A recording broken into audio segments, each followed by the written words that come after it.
আসসালামু আলাইকুম। গতকাল আমরা যেই কাজগুলো করেছিলাম এবং যেই পাটগুলো পানিতে নামিয়েছিলাম, আজকের কাজ হলো সেই পাটগুলো সুন্দরভাবে সারিবদ্ধ আকারে জাগ দেওয়া। এটি খুবই গুরুত্বপূর্ণ একটি ধাপ। এই ধাপটি যদি ঠিকঠাকভাবে না হয়, তাহলে পাট থেকে ভালো মানের আঁশ পাওয়া কঠিন হয়ে যায়। প্রথমে আমরা সব পাট এক জায়গায় সুন্দরভাবে সাজিয়ে নিচ্ছি। এরপর বাঁশ কিংবা কাদা মাটি দিয়ে পাটগুলো এমনভাবে ঢেকে দেওয়া হবে যাতে পুরো পাটগুলো পানির নিচে ডুবে থাকে।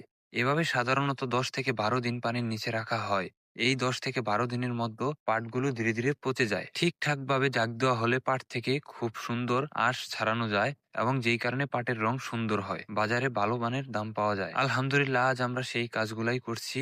আশা করি আল্লাহ তাআলা আমাদের পরিশ্রমের মূল্য দিবেন এবং এই বছরের ভালো ফলন, ভালো দাম দান করবেন ইনশাআল্লাহ। যদি আমাদের গ্রামের কৃষিকাজ, বাস্তব জীবনের এমন ভিডিও ভালো লেগে থাকে, তাহলে ভিডিওতে একটি লাইক করবেন, কমেন্ট করে আপনার মতামত জানাবেন এবং পরবর্তী ভিডিও দেখতে আমাদের পেজটি ফলো করবেন। আল্লাহ হাফিজ।